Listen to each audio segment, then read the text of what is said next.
Muito boa noite, seres humanos de luz. Vamos lá. Adivinha qual será o assunto de hoje? Isso mesmo. Vírus corona, coronavírus. Então vamos lá, gente. Toda vez que a gente vai falar sobre algum assunto, é muito importante a gente começar e a entender como funciona esse assunto por um prisma diferente, tá? Olhar esse assunto de cima, que eu falo, tá? E de baixíssima letalidade. A letalidade dele é quase igual a de uma gripe, tá? Uma gripe comum. Isso já significa que não há porquê, e não vai ser diferente, a tratar de um assunto relativamente sério como o coronavírus, tá, gente? Por que eu tô falando isso? É um vírus de alta virulência, ou seja, ele é muito facilmente transmissível. Então, se ele é um vírus tão fraco, por que está ocorrendo tudo isso, né? Esse estresse, esses comportamentos? Porque as pessoas, elas agem com a gente, tá? No estoicismo eles falam que quando a gente tem essas três coisas, a gente não tem felicidade. No caso aqui, se a gente não tem essas três coisas, a gente fica doente.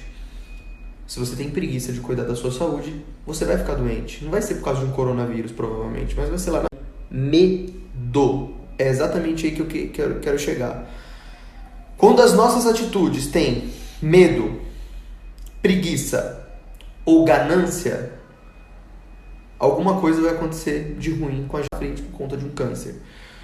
Se você tem medo, você também debilita seu sistema imunológico, você também vai ficar doente. Vocês estão entendendo, gente? Então, vai muito além de uma simples infecção, e sim de um cuidado com as suas escolhas.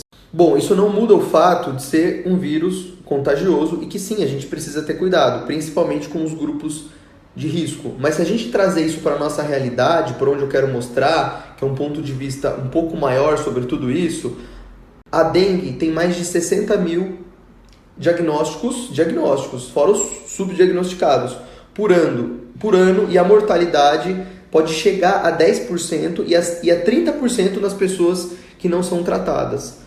Ou seja, por ano podem morrer mais de 10 mil pessoas por dengue no Brasil.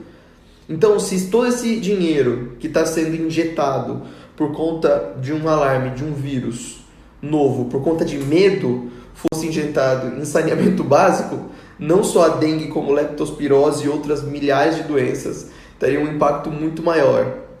Então, olha que interessante no final das contas. De novo, não estou falando que uma coisa é mais importante que a outra. Mas, por que a gente não faz? Por causa do medo. Você tem medo da fome? Lógico que não, você não passa. Mas você tem medo do coronavírus, porque você pode pegar. Então, uma reflexão extremamente importante de tudo isso, né? A fome mata mais de 6 mil pessoas no Brasil todos os anos. Uma média de 500 pessoas por mês, mais ou menos. E o que a gente faz para a fome o ano inteiro?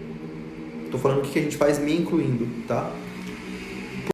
Porque a gente é tão mesquinho que a gente só pensa na gente. A partir do momento que alguma coisa pode tirar e pode nos desestabilizar, aí a gente começa a pensar na prevenção. Meu Deus do céu, eu tenho que ficar em casa, de quarentena, para não passar, para não aumentar o risco de contaminação.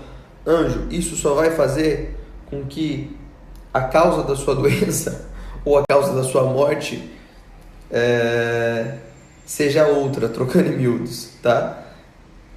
A ideia é se cuidar, tomar as medidas preventivas, obviamente que sim, mínimo contato possível com pessoas com grupo de risco, imunossuprimidos, com doenças crônicas, idosos, em uso de corticoide, tudo isso deve ser feito sim, mas antes disso você tem que se cuidar. Então, eu acho que esse é o maior assim, o ensinamento que tudo isso está nos trazendo, porque na verdade a nossa maior doença é a falta de bom senso, é a interpretação das coisas como elas realmente são, entenderam? Então, e a falta de bom senso, como vocês estão percebendo, ela é altamente virulenta, altamente contagiosa. Isso que é o mais triste. Então, resumindo, pessoal, a gente tem duas opções. Ou você fica com medo e fica em quarentena em casa, que é o que vai acontecer se todo mundo ficar com medo, inclusive eu, tá?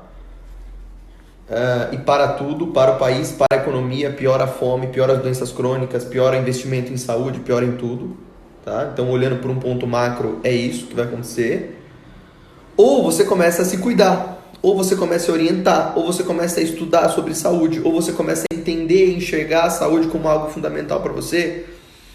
E além de tomar as medidas necessárias, que é sim deixar em quarentena os grupos de risco, idosos, imunossuprimidos, portadores de doenças crônicas, em uso de corticoides, também tomar as medidas básicas para controle de transmissão para nós, que é higienização básica, principalmente de móveis, maçanetas, com substâncias antissépticas básicas, como em qualquer vírus de alta virulência. Ponto. É um vírus simples e quanto mais medo a gente tiver dele, pior vai ficar o nosso comportamento perante a ele. Então é basicamente isso, gente. Tô nem conseguindo mais falar, tão cansado aqui. Beijo, boa noite. Pessoal, só uma coisa, para deixar bem claro aqui. O que é tomar medidas preventivas? É evitar aglomerações, higienização e principalmente cuidar de si, que essa é a principal reflexão que tudo isso traz, tá? Cuidar dos seus pensamentos, cuidar da sua imunidade, cuidar da sua alimentação, do seu sono e tudo aquilo que pode fragilizar, das suas emoções, que pode fragilizar a sua imunidade inata, como eu expliquei no post sobre o coronavírus, tá? E conscientizar sobre as pessoas de risco e evitar o medo.